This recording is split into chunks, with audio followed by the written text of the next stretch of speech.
pengiriman kok pagi, Pak? Loh, kan saya semangat jadi pagi terus. Oh iya. Mau tanya Pak, itu tadi loh, mau daftar kan teman saya ke Hongkong juga 10 tahun sama aku juga 10 tahun lah, ingin kerja ke Hongkong lagi. Itu persyaratannya apa aja? Kan saya tadi udah melihat, udah mendengarkan itu apa fotokopi KTP Hongkong sama Indo toh, terus sama paspor. Terus apalagi Pak, kalau ijazah SMP bisa nggak itu?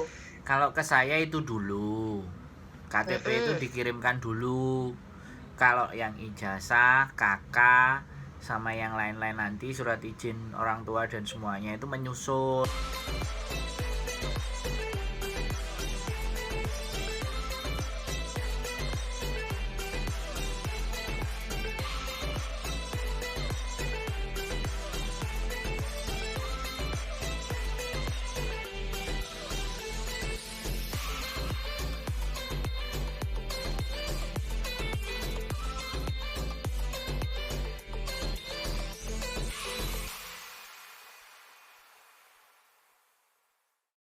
Ketika sampean sudah ada majikan. Oh gitu. Yang dikirimkan itu fotokopi KTP Hongkong sama Indon. Ya. Apa yang asli? Ya masa yang palsu, Mbak? Terserah sampean mau fotokopi, mau asli, terserah.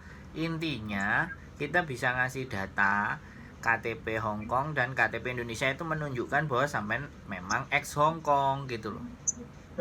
Ya. Kita cuma nunjukin kayak gitu aja lah. Nanti selanjutnya kan sampean isi biodata. Di bagian yang isi biodata, saya ini kan bagian sosial media yang nyaring orang masuk di awal. Oh iya. Selanjutnya baru diurusi sama yang bagian biodata. Setelah biodatanya selesai, dicatat semuanya, sudah sampai tuh biodata.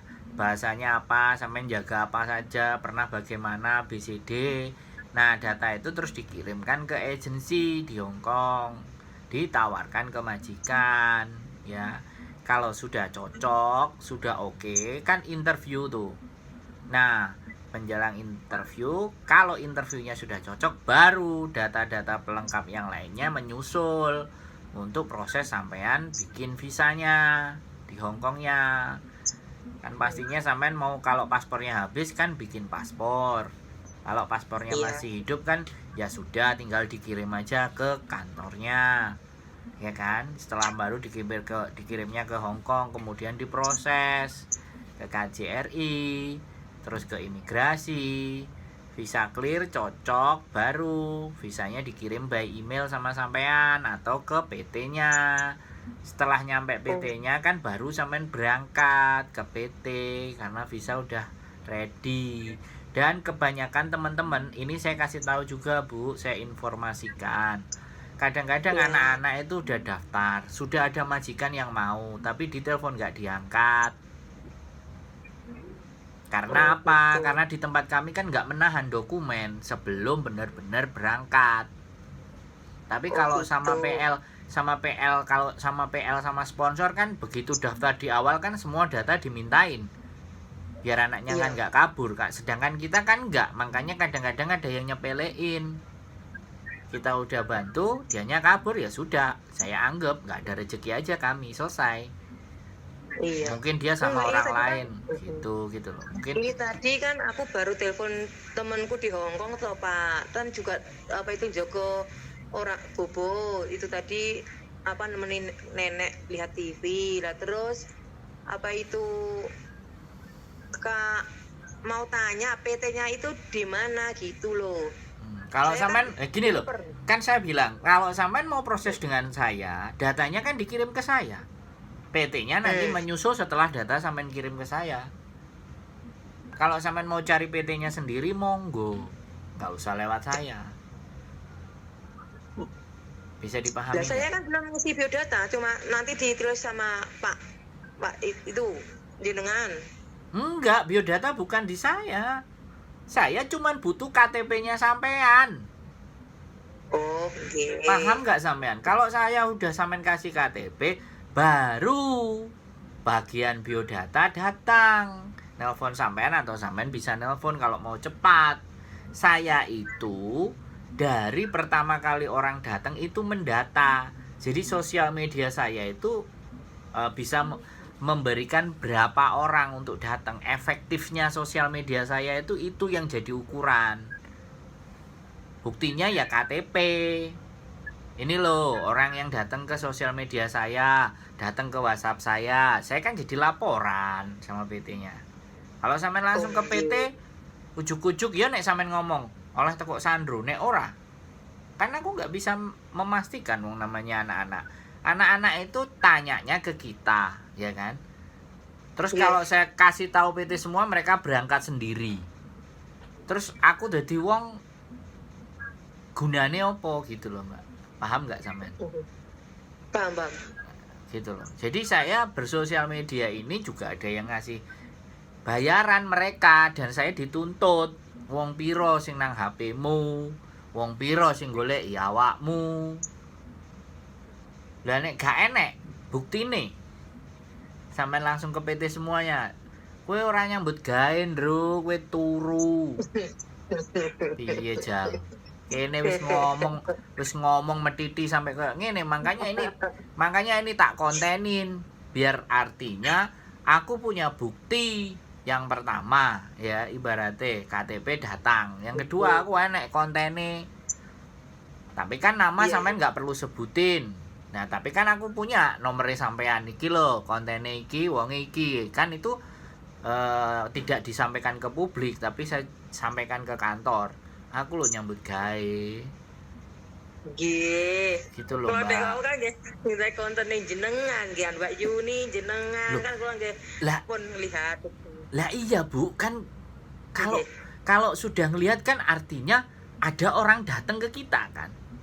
Iya. Karena kan kita dibayarin kantor toh, Bu. Lah nek kantor apa jenenge? Kerja tok gak enek buktine. Apa gak sesuk aku dikongkon mulih, Bu? Ya ora to, Pak, kok ning kono sampean. Lah gitu lah nek Mbak gitu. Mbak Yuni juga WA aku suruh hubungin jenengan. Lho lah iya. Lah nek saiki sampean langsung takok nang PT nih. Aku gak iso data. Terus mereka nganggep aku gak kerja. Piye? Aku kudu piye? Ana ya, Pak, jeneng benjing kula foto KTP ku Hongkong terus kula kirim WhatsApp jenengan nggih. Monggo terserah. Ben ulan ngajeng tahun ngajeng nggih monggo sak senenge sampean. Saya tak tak golekane Pak karo pasporku ke arek numpuke wis suwi mergo aku ke ning omahke wis enek 12 tahun. Iki anakku ke arep SMP kelas 2 karo kelas 1 kelas 6 ding. Yo iku sing barep arep kelas 1 loro SMP Pak. Lah sing lanang arep naik kelas 6 gitu. Serku ke arep ngopeni mbae meneh.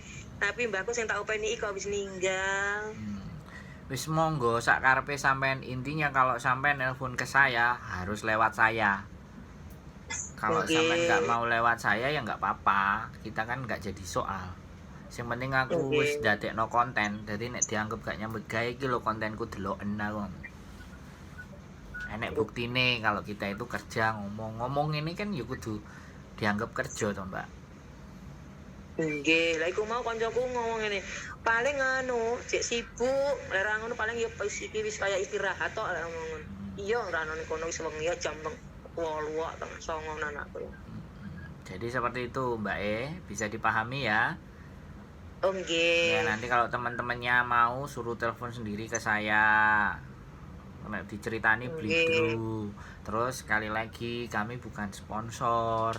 Kami tidak ada bonus sponsor, makanya kita bikin konten gitu loh. Ben sing bayari gitu kantor, sing bayari YouTube, ngono lho Mbak. Bisa dipahami? Bisa. Oke, gitu aja ya. Kalau nanti ada yang mau tanya boleh monggo. Tak tutup ya Mbak. Nggih, matur suwun nggih Pak nggih. Siap, Waalaikumsalam.